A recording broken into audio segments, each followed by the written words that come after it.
안녕하십니까. 포커스인 문철진입니다. 소상공인들의 카드 결제 수수료를 낮추고 소비자들에겐 소득공제 혜택이 주어지는 제로페이가 시범 실시를 거쳐 3월부터 경남의 모든 시군으로 확대됐습니다. 하지만 제로페이는 아직도 소비자들에게는 익숙하지 않은 시스템인데요. 신용카드가 우리 사회에 정착하기까지 오랜 시간이 걸린 점을 생각하면 결제 개념이 생소한 제로페이가 실용화되기까지는 상당 기간이 걸릴 것으로 보입니다. 오늘 포커스인에선 제로페이에 대해 자세히 알아보고 활성화 방안은 무엇인지 함께 고민해 보겠습니다.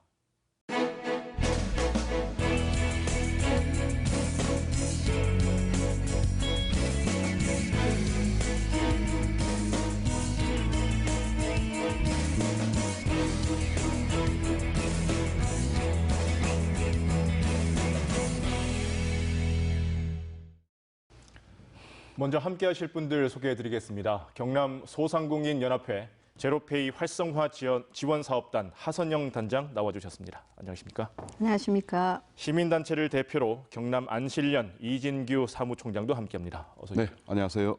경남과학기술대학교 경제학과 송원근 교수도 자리해 주셨습니다. 네, 안녕하십니까?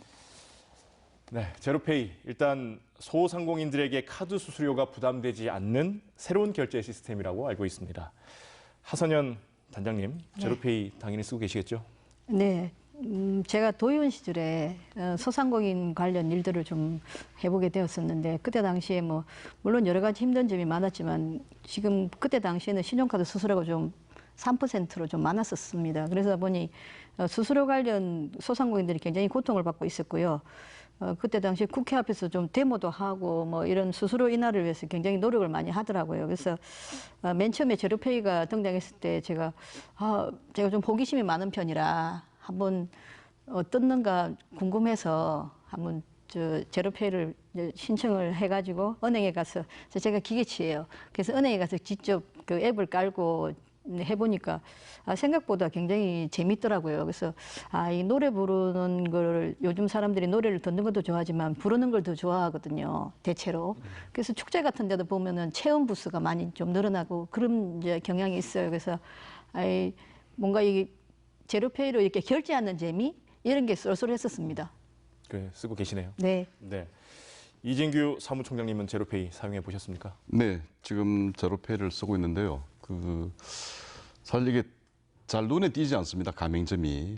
그래서 이제 가맹점 출입문 쪽에 예전에는 카드를 각 카드사마다 다 붙여놨지 않습니까? 지금 워낙 이제 이게 법령이 되다 보니까 그런 건 없는데 제로페이도 좀 이렇게 가맹점에 이렇게 좀 스티커가 붙여져 있으면 좋을 텐데 그래서 사실 저희 동네에서는 발견하지 못하고 다른 옆 동네 가서 가맹점을 발견해서 썼는데 듣던 인터넷상에 떠도는 이야기가 상당히 불편하다고 제가 듣고 미리 좀 겁을 먹었는데 의외로 이게 좀 간편하고 시간도 상당히 빨랐습니다. 네. 물론 이제 그렇게 생수 몇 병 산다고 한 거였지만 그래서 이런 부분을 보니까 일반적인 우리가 신용카드라든지 체크카드는 플라스틱을 들고 다니면서 분실 우려가 있지 않습니까? 근데 이건 폰 안에서 이렇게 움직이니까 분실 우려도 없고 이런 측면에서는 좀 좋았고 그다음에 우리가 아무래도 이제 소상공인을 좀 생각한다는 의미에서의 경제다 보니까 나름대로 어떤 좀 하나의 명분도 생기지 않겠는가 이렇게 생각되고 있습니다. 네.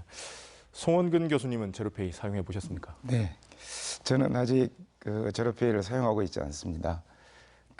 제가 이제 사는 곳이 진주이기도 하고 가끔 이제 학교에서 출장 같은 걸 갈 때 서울에 가보면 편의점에 들릴 때 이 QR 코드를 보면 이걸 한번 해봐야 되겠다고 생각을 하는데 일정 소화하다 보면 현실적으로 시간이 많지 않고 그래서 출장 다녀와서 해봐야 되겠다고 하는데 아직 그걸 못 하고 있습니다. 그래서 아직 사용하고 있지 않는데 주변에서 한번 해보면 좋겠다 그러는데 제가 또 경작을 하다 보니까 좀 안정을 좀 좋아하는 편이라서 아직 이렇게 새로운 거에 대해서 좀 적응을 아직 못 하고 있는 편입니다. 네, 두 분은 사용해 보셨고 한 분은 아직 사용하지 않으시고 자, 주변 상황도 다르지 않을 것 같습니다. 그렇죠. 자, 단장님 제로페이 활성화를 위해서 열심히 활동하고 계신데요.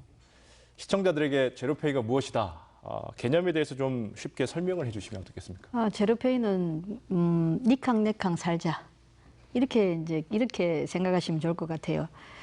잘 아시다시피 지금 소상공인들이 굉장히 어렵지 않습니까? 작년 한 해 통계청 자료를 보니까 84만 명이 폐업을 했더라고요. 그래서 제로페이는 소상공인들도 도와주고 또 소비자에게는 소득공제 40% 혜택이 있으니까 상생의 개념으로 생각하시면 좋을 것 같습니다. 네, 제로페이가 처음에는 서울에서 먼저 시작이 됐죠. 서울에서 이제 뭐 아이디어는 박원순 시장이 내셨고요.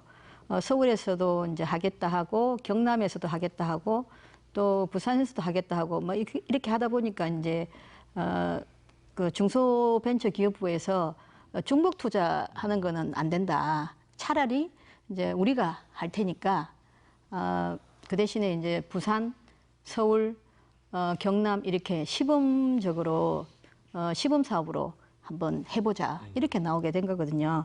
지금은 이제 전국적으로 하고 있는 상황이고 5월 23일 기준으로 보면은 전국에 23만 5천여 개의 가맹점이 생겼으니까 아주 지금 굉장히 열심히 추진하고 있는 그런 상황입니다. 네, 경남은 3월 20일부터요. 모든 시군으로 확대가 됐는데 가맹점 수 또 뭐 이용 현황 어떻습니까? 네, 경남의 경우는 가맹점 수가 벌써 이제 18,000여 개의 가맹점이 생겼어요. 그러면은 거의 한 9% 정도 지금 가맹점이 만들어졌고요. 창원시가 제일 열심히 약진하고 있는데 창원시가 9,000여 개. 그리고 아까 뭐 진주 이야기 하셨는데 진주도 좀 있습니다. 1,200개 정도 가맹점이 생겼고요.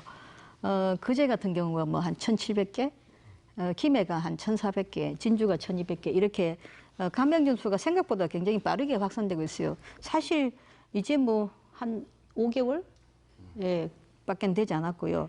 전국적으로 아까도 말씀드렸는데 23만 5천여 개의 가맹점이 생긴 거니까 조금만 더 있으면 확실하게 효과가 날 것이라고 봅니다. 네. 그런데 생각보다는 아직 이용자가 많지는 않은 것 같습니다. 제로페이를 보는 사회의 전반적인 분위기 한번 여쭤보겠습니다. 이진규 사무총장님. 네. 어떻습니까? 그 원래 이제 사람이 익숙하지 않은 것에 대해서는 사실 좀 거부 반응을 보이는 건 사실입니다. 그리고 이게 이제 좀 불편하고 불안한 이런 심리를 가지고 있는데 우리가 신용카드가 처음 나왔을 때를 생각해 보면 지금의 제로페이에 대한 조금의 어떤 거부 반응 또 자꾸 어떤 불편하다는 그런 그 이미지 때문에 이걸 좀 꺼려지는 건 사실입니다. 그래서 이제 그 소비자에게 이게 제로페이라는 이런 간편 결제 시스템에 친숙하게 지기 위해서는 시간이 좀 필요합니다. 시간이 필요한데 너무 서울시에서도 좀 급속하게 이렇게 급진적으로 좀 다루고 있는 것 같고 경남도도 좀 급하게 가는 건 아닌가 이런 생각 때문에 조금 시민단체 입장에서는 그게 약간 우려되는 측면이고요. 좀 진중하게 신중을 기해서 천천히 좀 갔으면 하는 바람도 있습니다. 네. 송원근 교수님은 어떻게 보고 계십니까?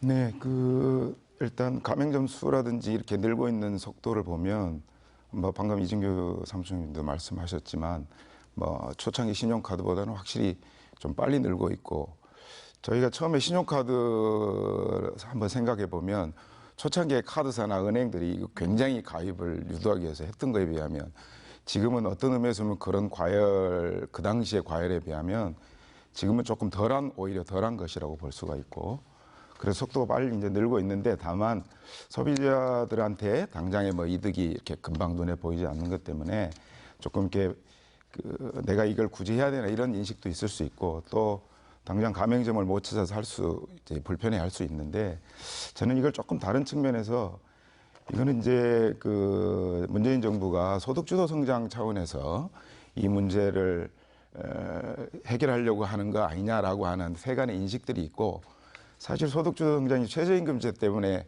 약간 좀 상처를 좀 받은 것 같지만 사실은 소득주도 성장에서 최저임금을 올리는 것만큼 비용을 줄여주는 정책이라는 차원에서 소상공인한테도 되게 이렇게 도움이 되는 정책이고 다만 이게 조금 속도가 있고 그래서 조금 더 우리가 좀 기다려줘야 된다라는 말씀을 좀 드리고 싶습니다.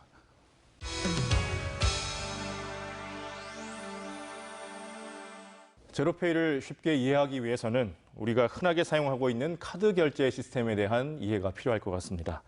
예를 들어서 식당을 이용하고 소비자가 카드로 결제를 하면 식당 주인에게 어떻게 돈이 지급되고 또 그 과정에서 수수료가 얼마나 발생하게 되는지 이런 부분들 교수님이 설명을 좀 해주시죠. 네, 우리가 보통 이제 현금으로 지급을 하게 되면 이런 그 수수료가 발생하지 않겠죠. 그런데 이제 우리가 카드로 지급을 하게 되면 보통은 우리가 은행으로부터 직접 인출을 가맹점이 해갈 수 없기 때문에 대행사가 있습니다. 벤사라고 하는 대행사가 있고 이 대행사에서 카드 승인 업무를 해주고 또 매입 업무를 담당해주게 됩니다. 그러면 이 매입 업무를 담당해주는 대가로 수수료를 떼고 또 카드사가 또 존재하지 않습니까? 그러면 카드사에서도 수수료를 공제를 해서 예를 들면 1,000원어치를 우리가 구매를 했다 그러면 3%라고 하면은 30원을 떼고 가맹점에는 970원을 지급하게 됩니다. 그래서 약 30원의 수수료가 가맹점 식당 주인한테는 붙게 되는 것이죠. 네, 뭐 금액이 커진다면 그 수수료 부담도 상당할 것 같은데요. 이 부분이 이제 문제가 되는 거죠. 자영업자들에게 카드 수수료 실제로 얼마나 부담이 되고 있습니까? 예, 자영업자들한테는 이제 그 우대 수수료들 보통 이제 우리가 소상공인들이라고 하면 뭐 5억 원 미만 또는 뭐 10억 원까지로 정부에서는 이렇게 우대 수수료를 적용을 하지만 3억 원까지는 신용카드 같은 경우에는 0.8%, 3억에서 5억 원까지는 1.3% 정도 되고요. 체크카드는 이보다 조금 더 낮아서 아까 3억 원까지는 0.5%, 3억에서 5억까지는 약 1.1%. 그다음에 온라인 쇼핑몰 같은 경우에는 이보다는 조금 더 높습니다. 그래서 카드 수수료가 한 2.0%, 0.5% 정도. 그다음에 PG사라고 해서 이제 온라인으로 전자 지불을 대행하는 서비스, 아까 벤사처럼 거기에 약 한 0.54% 정도. 그다음에 이제 도메인에 이제 우리가 인터넷에서 이렇게 물건을 선택하는 요 도메인 업체가 또 0.49% 정도 가져가는 구조로 지금 되어 있습니다. 네. 결국 이런 자영업자의 수수료 부담 소비자들에게도 넘어올 것 같은데 어떻습니까, 사무총장님? 예, 저는 이게 실상 그 소비자 가격 속에 그러니까 소비자가 물건을 사는 속에 카드 수수료가 포함되어 있다 이렇게 좀 보는 경향이 있습니다. 제가 자주 가는 짜장면 집이 있는데요. 거기 가면은 가격을 어떻게 적어놨냐면 짜장면 한 그릇에 5,000원. 근데 카드로 결제하면 5,500원. 그러니까 현금으로 주면 5,000원이라는 겁니다. 그러니까 자, 카드를 안 받겠다는 것이 아니라 카드를 안 받으면 불법이 되죠. 근데 거기다가 현금으로 하면 5,000원 써나니까 원래는 짜장면 값이 5,000원입니다. 근데 카드로 하니까 10%가 붙어서 5,500원이 되는 거예요. 근데 만일 여기에다가 이 집에서 제로페이를 하게 되면 그냥 그대로 제로페이로 5,000원을 결제하지 않겠는가. 그래서 제가 보기에는 이게 공과금을 아마 카드로 한번 납부해 보신 분들은 아실 겁니다. 수수료를 소비자에게 받습니다. 카드 낸 사람에게. 근데 가맹점에서는 가맹점이 수수료를 부담을 해요. 그럼 만일 이런 논리라면 국세청이 이게 그 세금을 거두려는데 세금 수익이 적어지니까 소비자가 카드 쓰는 사람에게 10%를 그러니까 그 카드 수수료를 받는다는 거죠. 이걸 뒤바뀌어서만 한다면은 가맹점에서 낼 게 아니라 수수료를 사용하는 소비자가 내야 되는 것이 맞지 않나 이렇게 생각되고요. 그래서 이런 부분들을 한번 논의를 한번 해볼 필요가 있지 않겠나 그렇게 생각됩니다. 네, 단장님. 네. 제로페이를 사용하게 되면 네. 자영업자의 수수료 부담이 아예 없는 건 아니죠? 어떻습니까?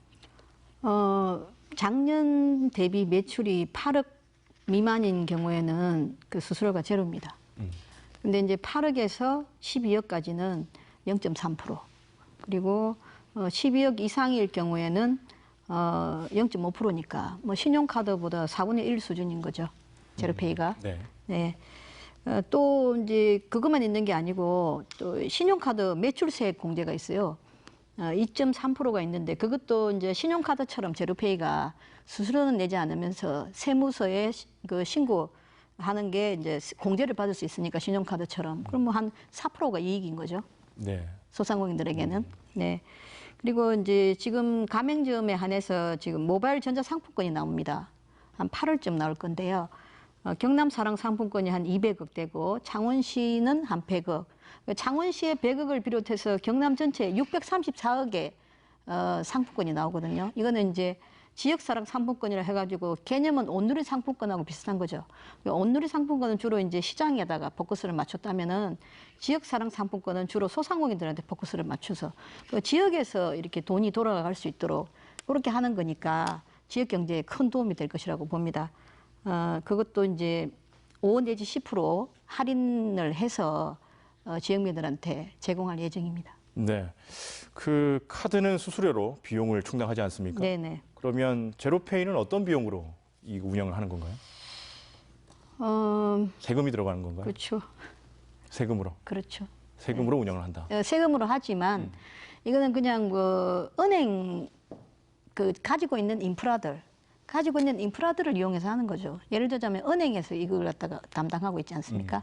벤사나 신용카드가 없고 대신에 은행에서 바로 출금해 주는. 바로 출금해주는 그런 시스템이니까 있는 것들을 갖다가 그 이용해서 시민들에게 또 소상공인들에게 좀 보다 많은 혜택을 주는 것이니까 훨씬 이제 경비 면에서는 이익이다 이렇게 생각하는 거죠. 네.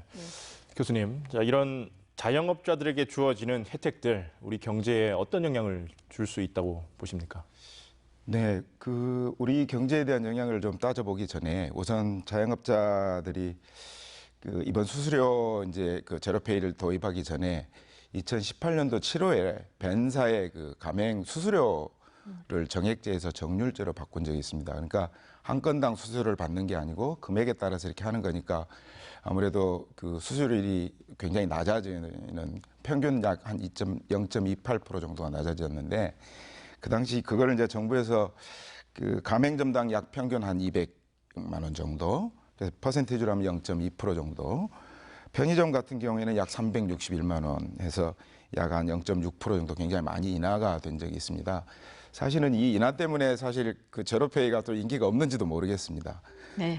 그래서 어쨌든 그랬고 작년 2018년 8월에 또 정부가 소상공인 자영업자 대책을 하면서 이 약 그 가맹점들이 신용카드 사용 자기가 받은 사용 금액의 10% 정도를 제로페이로 이렇게 대체했을 때 연간 한 90만 원 정도 이득이 있는 걸로 추정을 한번 한 적이 있습니다. 물론 그게 지금은 아직 그 사용률이 그렇게 높지 않기 때문에 그것이 다 순수의 비용 감소 효과로 나타나지는 않는다고 하더라도 개별 소상공인이나 자영업자들한테는 이제 그런 좀 이득을 기대해 볼 수 있고요.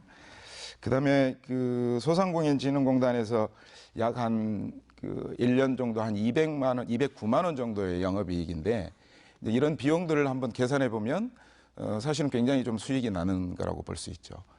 그래서 우리 경제에 대한 영향을 사실은 이 제로페이만 가지고는 좀 얘기는 아직 하기에는 좀 이르지 않을까 생각됩니다. 왜냐하면 이 자영업자들이 굉장히 힘들어지기 시작한 것은 사실은 최저임금제 영향도 있겠지만 그 전부터 우리가 자영업자 비중이 우리가 한 20% 정도, 25% 많게는 이렇게 이럴 때도 있었는데 그래서 자영업자들이 과당 경쟁을 해서 굉장히 구조조정을 하고 있는 차에 마침 이제 최저임금 논란이나 이런 것들이 생겼기 때문에 힘들어지었던 것이고 그다음에 또 자영업자들한테 굉장히 힘든 부분이 임대료입니다. 그래서 뭐 그런 것들을 다 고려했을 때 제로페이만으로 우리 뭐 특히 경남은 제조업 중심의 경제인데 경제가 당장 좋아진다거나 이렇게 말하기에는 아직 조금 이르지 않을까 생각합니다. 네.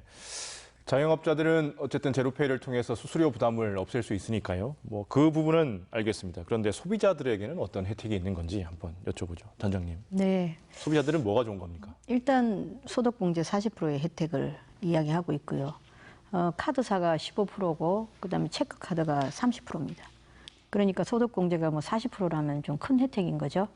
그리고 도에 지금 8개의 공공기관이 있습니다. 뭐 미술관, 또 수목원, 뭐 재성당 이런 여러 가지 그 공공기관에 10에서부터 50%의 그 할인 혜택이 있습니다. 또 요즘 민간 기업인 편의점이나 페이사 이런 것도 자체 홍보 프로모션 하고 있고요. 농협하고 경남은행도 이제 했었고 기업은행도 지금 경품 사은 행사를 벌여나가고 있는 중입니다. 또 저희 소상공인 연합회에서도 한 번이라도 제로페이를 이용한 고객들에게 사은품을 준다거나 혹은 이제 축제장 같은 데다가 제로페이의 이미지를 좀 언론 때문에 처음에 초기에 이미지가 좀 많이 안 좋아진 부분이 있어서 그 이미지를 좀 그 좋게 하기 위해서 뭐 문화 행사를 해보기도 한다든가 뭐 설명회도 하고 또 교육 사업도 하고 있고 또 대학생들 공모 사업도 해보고 있고요. 또 제일 이제 요즘 하고 있는 거는 소상공인들을 중심으로 하는 그런 홍보단을 좀 만들어서 소상공인들 이 카드이니만큼 소상공인들이 이 제로페이를 좀 활성화시키려고 하는 노력들을 좀 벌여나가고 있고 이런 홍보들을 계획하고 있습니다. 제로페이 도입이 금융권 입장에서 또 어떤 장단점이 있을지요, 교수님 어떻습니까? 글쎄요, 이제 여기서 이제 금융권을 어떻게 정해야 될지 이제 그런 문제도 있을 수 있습니다. 뭐 은행이나 그러니까 우리가 보통 말하는 우리 소비자들이 결제 구자를 가지고 있는 뭐 카드사까지 볼 건지 아니면 벤사까지 볼 건지 아니면 아까 피지사 같이 전자결제 서비스 과연 이런 게 금융권인가 이렇게 얘기를 하면 여러 가지 또 얘기를 좀 달리 할 수 있겠지만 우선은 사실은 이거는 이제 중간에 아까 우리 단장님 말씀하셨지만 중간에 그 벤사하고 카드사를 건너뛰는 거니까 당연히 은행의 입장에서는 수익이 줄게 되고 그래서 사실은 처음에 신용카드를 막 확산시킬 때처럼 금융권이 적극적이지 않는 것은 사실이라고 봅니다. 그렇지만 사실은 우리가 이런 신용카드 때문에 소비를 사실은 과하게 많이 하게 되고 그걸 통해서 이렇게 이익을 얻고 그런데 여러분들 가끔 이제 보도 보시면 아시겠지만 금융권들이 수익은 많이 낸 거에 비해서 임원들이나 이렇게 이런 그 굉장히 격차가 많이 나는 이런 경우들 때문에 사실 우리 사회가 조금 더 소득이 좀 불평등해지는 쪽으로 가는. 그다음에 신용카드 같은 경우에는 사실은 불필요한 소비 때문에 신용불량자나 이런 카드빚을 못 갚아서 생기는 이런 것들. 그래서 금융시장이 조금 건전해지는 쪽으로 가는 그런 것이 당장은 금융권에 대한 뭐 장점이라고 할까요? 이렇게 들어볼 수 있겠습니다. 네. 제로페이의 개념 그리고 순기능에 대해서 충분히 이야기를 나눠봤는데요. 좋은 점은 분명히 많은 것 같습니다. 그런데 왜 이용자가 기대만큼 늘지 않는지 이 부분 한번 여쭤보죠. 지금 이제 주신 질문대로 생각해 보면 그 이용자가 기대만큼 늘지 않는다. 아까도 서두에 제가 말씀드렸습니다. 제로페이 가맹점을 찾기가 좀 힘들다는 거죠. 서울시가 제가 알기로는 뭐 한 20억 정도의 그 홍보비를 쓰는 거 알고 있는데 경남은 한 5천만 원 정도인가 아마 홍보비로. 그러니까 상당히 격차가 많이 나죠. 그런데 이제 가맹점은 18,000개 늘어났다고 하니까 상당히 그 많이 뭐 진전된 거는 홍보비를 쓴 거에 비해서는. 그런데 아직도 그렇게 이제 눈에 띄지 않고 있기 때문에 이게 한 가지 제가 말씀드리면 물건을 사러 갔는데 제로페이가 되냐고 물으니까 된다고 했는데 제로페이 QR코드 판을 이렇게 밑에 넣어 놓으셨더라고요. 그래서 이걸 꺼내놔야 되는데 왜냐면 그 사실 그 점주나 그 종업원이 제로페이에 대한 이해가 확실하지 않았다는 거죠. 그러니까 이걸 이렇게 이제 고객은 가서 꺼내서 이렇게 쓰려고 하는데 그분들이 이해가 확실치 않으니까 그러고서 왜 어떻게 그러면 가맹점을 했냐니까 뭐 공무원들이 나와서 해라 그랬다. 뭐 막 이런 식으로 이야기를 하니까 그래서 이 부분을 좀 바로 잡고 나가야 될 거다. 시민단체 입장에서는 좀 그렇게 생각을 하고 있습니다. 그래서 사실 제로페이를 이렇게 써보겠다고 생각하는 사람들이 좀 많이 등장하게끔 그렇게 만들어야 되지 않나 그렇게 생각합니다. 교수님은 어떻게 진단하십니까? 네, 방금 방금 말씀하신 거에 저도 뭐 동감을 합니다. 그러니까 막상 쓰려고 가면 없고 또 가맹점의 입장에서 보면 소비자들이 오지 않으니까 밑에 숨겨놓고 있는 거예요. 그래서 초창기에는 이제 공급자 QR에서 지금은 이제 소비자들이 자기 전화기에서 QR코드 해서 찍기만 하면 되니까 굉장히 편해는 졌는데 사실은 이거는 이제 앞으로 그 범용성의 문제, 조금 더 편의성을 더 높여가는 과정에서 물론 이제 시간을 조금 더 기다려야 되는 문제가 저는 있다고 보고요.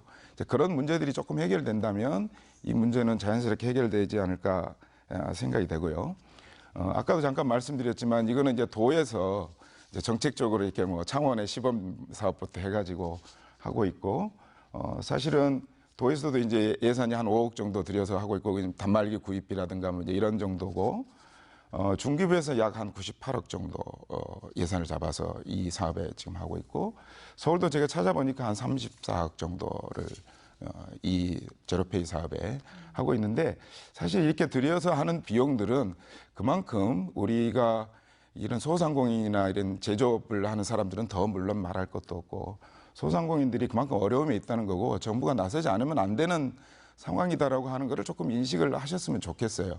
물론 처음에 이거 가지고 뭐 관치금융이다, 또 심지어는 이런 그 결제 시장에 왜 정부가 나서서 이렇게 하느냐, 방금 차장님 말씀하셨던 것처럼 이 관치금융 아니냐, 뭐 이런 비판도 있을 수는 있겠습니다만은, 그래서 조금은 이제 그런 차원에서 이 제도를 조금 이해를 하면 좋겠다. 다만 나중에도 말씀드리겠습니다만 조금 더 홍보라든지 이런 거를 통해서 그런 시스템이 빨리 정착될 수 있도록 하는 게 중요하다는 말씀을 드리고 싶습니다. 네. 두 분의 진단, 단장님 어떻게 들으셨습니까?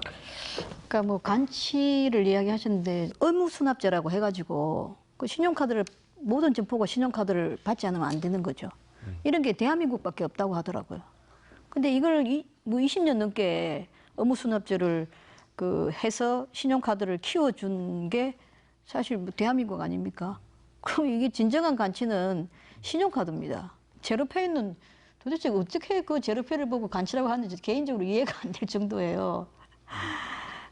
저는 이제 주변 분들이 막 그 제로페이가 왜 이용을 하지 않나 뭐 이렇게 이야기를 하고, 또 소상공인들은 왜 빨리 소비자들을 홍보하지를 않느냐 또 뭐라 하고, 또 저 소비자들은 왜 이용자들이 좀 이렇게 부족하냐 하고 저희들한테 뭐 나무라시고 이렇게 하고 있어요. 근데 저는 이제 주변 분들이 그렇게 이야기하시면 제가 늘 하는 말인데, 아니 이제 태어났는데 왜 이렇게 달리기를 하지 않냐고. 이제 5개월밖에 안 됐어요. 근데 이렇게 달리기를 왜 하지 않냐고 뭐라고 하시면 어쩌냐. 제가 그런 이야기를 좀 하고 있습니다. 제로페이 경남이 작년 12월 달에 233개소였거든요. 근데 이제 3월 달에 5,600개의 가맹점이 생겼고요.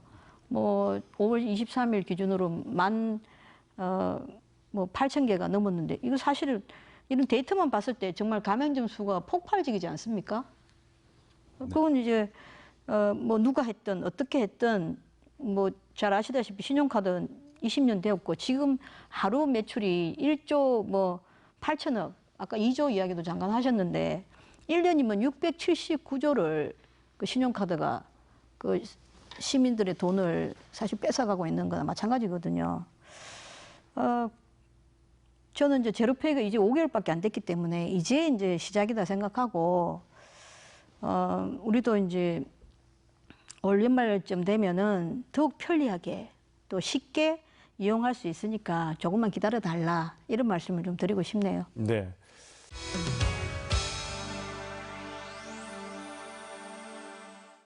제로페이의 장단점에 대해서 알아봤는데요. 우리가 처음에 신용카드가 도입됐을 때 활성화가 되기까지 한 20여 년 걸렸다고 합니다. 조기 정착과 활성화, 제로페이도 과제인 것 같은데요. 최근 전국 5대 편의점에 제로페이가 도입이 됐고, 자치단체의 업무 추진비 결제 시스템도 도입이 될 예정이라고 합니다. 단장님, 설명 좀 해주시죠. 네, 5월 2일부터 전국의 편의점에 이제 더욱더 결제가 더 쉬워졌어요. 지금 현재 결제 방식이 두 가지거든요. 한 가지는 이렇게 처음에 이제 하듯이 이렇게 자기가 직접 결제를 이렇게 하는 방식이 있어요. 인터넷 뱅킹 하듯이.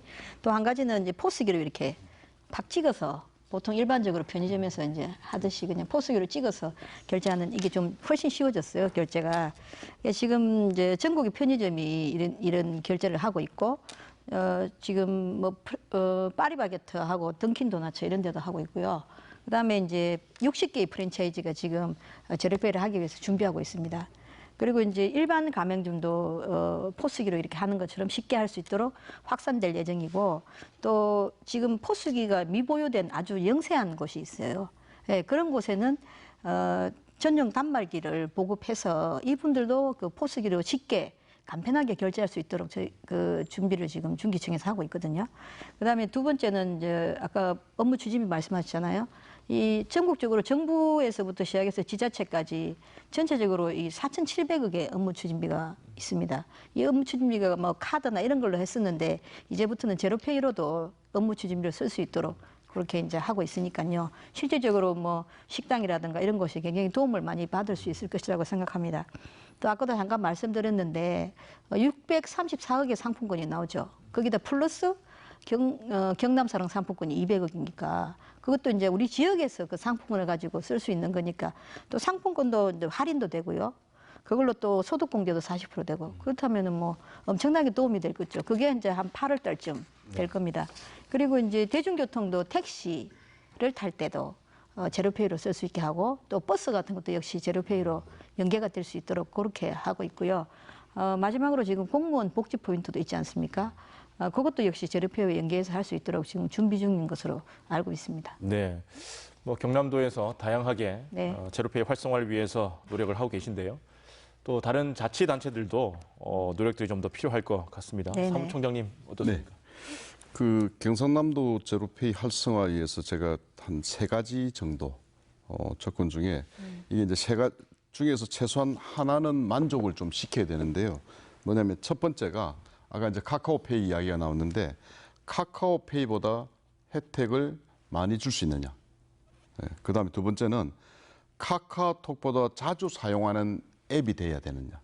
그다음에 세 번째는 삼성페이처럼 매일 들고 다니는 기기에 한 번의 클릭으로 결제하게 만들. 그러니까 조금 전에 이제 포스기에 이렇게 하는 네, 기능은 업그레이드해서 될 건데 혜택 부분입니다.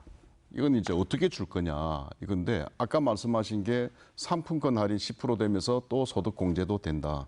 근데 소득공제 지금 그 제가 잠깐 의문이 드는 건 소득공제 40%가 그러면 내가 10만 원 써도 4만 원은 소득공제가 되느냐? 제가 알기로는 이 지금 제로페이가 내 소득의 25%를 써야만이 그것도 카카오페이로 소득공제가 이루어진다는 겁니다. 그러니까 그것도 또 소상공인, 그러니까 상시 근로자 5인 이하를 데리고 있는 소상공인 업체 또는 재래시장에 가서 내가 연봉이 1,000만 원이다 하면 250만 원 이상을 써야 소득공제 그 금액의 40%를 받는다는 건데 그건 팩트이지 않습니까? 근데 이 부분을 저는 왜 소득의 25% 이상을 써야만 혜택이 주어지느냐 이건 아니라고 봅니다. 왜냐하면 어떤 뭔가 제도를 시행할 때 어떤 소비자로부터 유인책을 써야 되는데 유인책이 이게 처음부터 25%나 써야 된다면 과연 그 유발 효과가 있을까? 그래서 처음에 그러지 말고 10%를 쓰든 5%를 쓰든 일단은 소득공제를 신용카드가 15%, 체크카드 30%인데 제로페이는 40%를 준다 이렇게 하는데 이게 제 이야기 아니고 다른 곳에서 이야기가 과대 광고 아니냐 이렇게 이야기 나옵니다. 왜냐하면 실상은 소득의 25%를 써야 된다는 건데 그것도 소상공인 재래시장에 써야 소득 공제가 이루어지는 게 근데 이 부분이 홍보하는 데는 안 나와요. 물론 하기는 좀 그렇겠죠. 그래서 이걸 25%가 아니라 그냥 그렇게 쓰지 않아도 그냥 제로페이를 사용해서 쓰게 되면 소득 공제가 다 주어지는 것으로 가야만이 실질적으로 이런 그 유발 요인이 있지 않을까 그렇게 생각됩니다. 네, 교수님 어떻습니까? 네, 제가 지금 도정 4개년 계획에 또 이행을 하는 그 도정 자문위원회가 있어요. 물론 제가 이제 거기 있다고 해서 오늘 제로페이를 뭐 일방적으로 좋다라고 말씀드리려고 한 건 아니지만 거기에 보면 이제 크게 도에서는 모집 홍보, 그다음에 두 번째는 인센티브를 좀 더 확대하자. 이 카드를 썼을 때. 그다음에 세 번째는 이제 편리성, 아까 범용성이라든지 편리성을 강화하자라고 하는 3가지 차원으로 구분을 해놓고 이제 여러 가지 대책들을 만들고 뭐 그걸 하자 그랬는데 제가 이제 그걸 보면서 조금 더 해줬으면 좋겠다 도가. 저는 도가 조금 더 적극적인 역할을 아까 예산을 이제 소상공인진흥원 우리 단장님 계시지만 이제 사실은 좀 위탁같이 이렇게 해서 도에서 신경을 안 쓴다는 얘기는 아니지만 조금 더 적극적으로 예산을 늘린다든지 저는 예를 들면 도에 여러 가지 청년 활동과 관련된 그 사업들이 있습니다. 그래서 이런 청년들을 활용해서 조금 더 홍보에 좀 더 치중해야 한다든지 또 대학생들이 당장 가입 안 한 친구들도 많이 있기 때문에 그다음에 또 뭐 캠페이너들을 모집해서 가맹점들을 돌아다니면서 이게 굉장히 쉬운 거다라고 홍보를 한다든지 이런 홍보에 관해서는 조금 더 도가 적극적으로 조금 더 나서야 되고 그런 생각이 일단 좀 들고요. 두 번째는 이 제로페이가 아까도 제가 경남이 이거를 서울에 이어서 할 수밖에 없었던 이유가 제조업 위기 상황이라고 하는 이건데 사실은 제로페이 하나보다는 그 경남도의 그 민선 7기 공약에 보면 사실은 이게 제로페이뿐만 아니고 소상공인의 경영 안정을 위한 정책 중에 하나입니다. 그래서 여러 가지 경영 안정 자금도 있고 또 아까 내 고향사랑 상품권 이런 것도 있는데 사실은 이게 중기부에서 이제 그 프로그램을 개발하는 것을 기다리는 통에 사실은 경남이 조금 더 빨리 하고 싶은 것이 있어도 예를 들면 중기부에서 이게 원래 4월 달에 개발한 게 8월 달로 미뤄지게 되면서 좀 못하는 것들도 있거든요. 그래서 그런 거는 사실은 중앙정부랑 빨리 긴밀하게 협의를 해서 이 제도가 빨리 시행될 수 있도록 조금 도에서 적극적으로 조금 더 나서줘야 되지 않을까. 일단은 좀 그런 생각이 들고요. 마지막으로는 이제 도의 목표가 가맹점 올해 목표가 가맹점 50%를 목표로 하는 거라고 이제 계획에 나와 있어요. 근데 너무 목표에 매달리지 않았으면 좋겠습니다. 다른 정부 정책도 보면 막 숫자 우리가 이걸 달성했느냐는 이게 목표가 되다 보면 사실 거쳐야 되는 단계를 안 거치고 그냥 숫자 채우기에 급급한 경우들이 있거든요. 그래서 그런 어떤 숫자로 드러나는 목표보다도 실제로 도민들과 시민들한테 도민들에게 이렇게 소비자들한테 도움이 될 수 있도록 이 제도를 잘 운영을 정착시키는 일이 저는 훨씬 더 중요한 일이라고 생각합니다. 네. 자, 소비자 또 가맹점 함께 늘어나는 것이 관건일 것 같은데요. 자, 이용자를 좀 더 늘리기 위한 방안들 혹시 있다면 조금 더 듣고 마치겠습니다. 이진규 사무총장님, 아까 몇 가지 말씀하셨는데요. 뭐 추가로 더 필요한 부분들이 있을까요?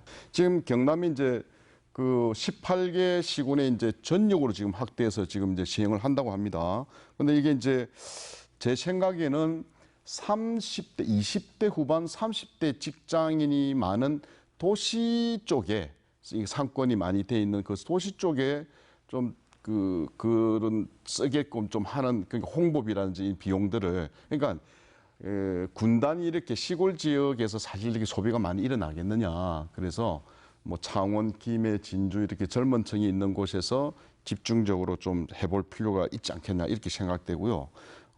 그다음에 이제 제로페이 사실 꼭 성공시켜야 되는 프로젝트이면 맞습니다. 전 상당히 공감하는데 이게 너무 지금 막연하고 어렵다는 생각들을 우리가 가지고 있습니다. 이걸 좀 불식시키는 게 필요한데 한 가지 더 말씀드리면은 우리가 다 함께 잘 사는 게 사실은 먼 이상이 아닙니다. 현실적으로 충분히 가능한 겁니다.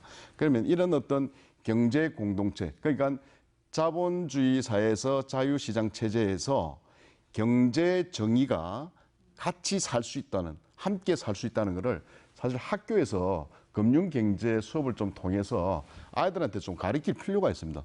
그렇게 해서 소상공인에 대한 이해가 좀 더 확대될 수 있도록 해야 이 제로페이를 다 많이 사용하지 않을까 저는 이런 생각입니다.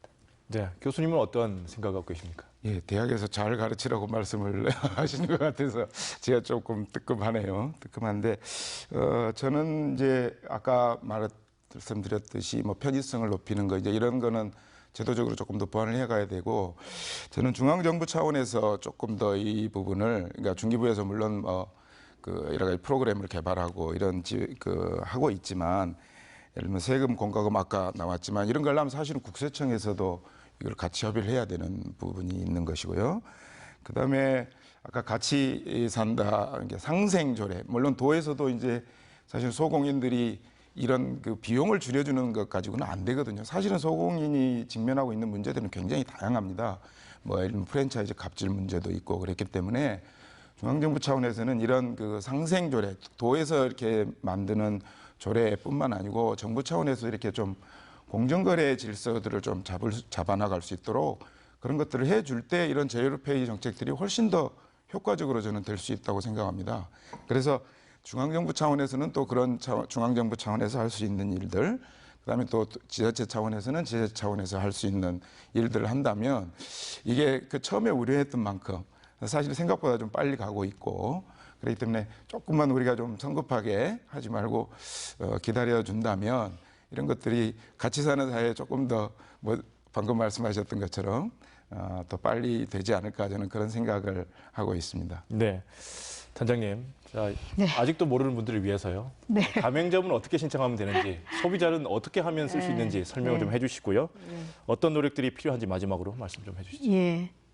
가맹점은 이제 온라인하고 오프라인으로 이렇게 두 가지 접수 방법이 있습니다. 제로페이를 이렇게 인터넷으로 이렇게 검색을 해보시면은 홈페이지가 나와요. 거기다 이렇게 탁 눌러서 직접 신청하시는 게 제일 편고요. 오프라인은 뭐 인근에 우리 저 동사무소 같은데, 예. 행정복지센터. 요즘 행정복지센터로 바뀌었잖아요. 예. 행정복지센터도 있고, 소상공인연합회. 저희 각 지역에 있는 소상공인연합회에서 접수를 받고 있고요. 뭐 경남은행, 농협, 또 뭐 신협에서도 직접 접수가 가능하거든요. 그렇게 해보시면 되고, 소비자의 입장에서는 이제 폰으로 사용하시는 은행 앱이 되게 요즘 많이 있더라고요. 그래서 저 같은 경우도 이제 경남은행이 있어요. 경남은행 보면은 이렇게 제로페이라고 밑에 딱 나와 있습니다. 그거 누르면 되거든요. 그래서 제로페이로 결제가 가능하도록 다 연계가 되어 있습니다. 시중에 한 20여 군데 은행이 다 돼 있고요.